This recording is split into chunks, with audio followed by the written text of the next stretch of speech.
Hello, it is me, Ezrin, and today we're going to be reviewing this dirty Dominik Mysterio from Elite Series 119. Alright, and I got this figure out the box. Here are all the accessories, as you can see. We have a jacket, we have hands on Dominik as well. I did take the little like shirt thing off. I'm going to pose this figure around and we're going to see how good this is. I just posed this figure around. And I must say, from the neck to the waist, it's really good. It feels like a normal Dominik Mysterio figure. It's pretty dang good, as you can see in this pose.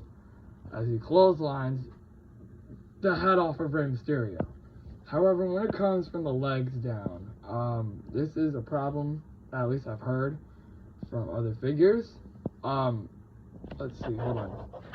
This leg right here is barely movable. Like, I can barely kick it up without it going back. I can pose the knee, I can pose the shoe, the boot, whatever you want to call it, but I can barely move this leg around. Which kind of sucks, but it's fine, because at least this isn't the worst posable figure I've ever had. However, Mattel, come on, man. Hold on, I want to see what these are made from. I can't read.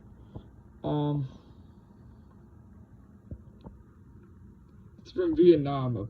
I'm pretty sure from Vietnam, like, the figures are, like, worse or something like that. So, come on, Mattel. Do better. And now we have the head scan right here. It's pretty dang good, you know, looks like Dom.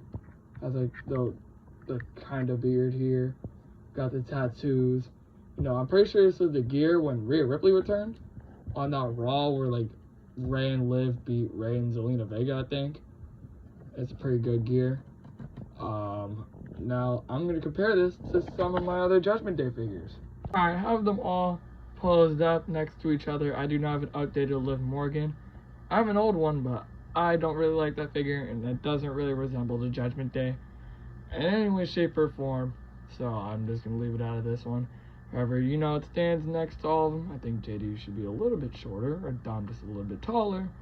But I digress. You know, I like the way it looks next to all these Judgment Day members, if you will.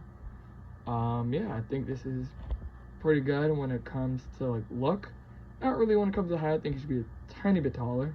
He's taller than JD. But, yeah. Now I have him standing next to his father.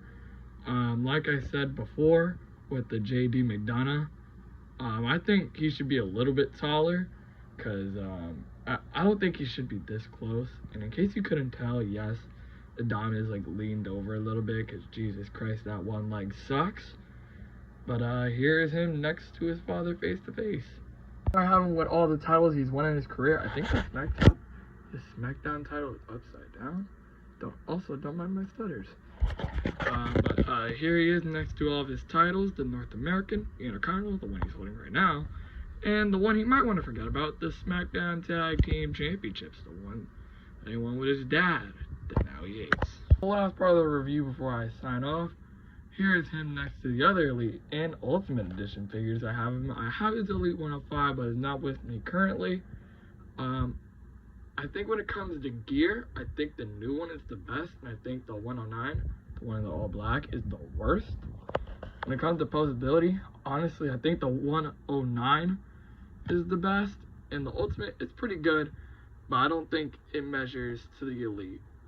I think my favorite out of the all, when it comes to look and like representation of that era, I think it's the middle, the 119. You know, now that I've thought about it, I think Dominik Mysterio has been a lot of ways that has the numbers 9. Yeah, 109, 19. I think the Ultimate was in 23. I don't remember though. Don't ask me. You know, I think all these figures are great. Now I want to switch some heads before I sign out.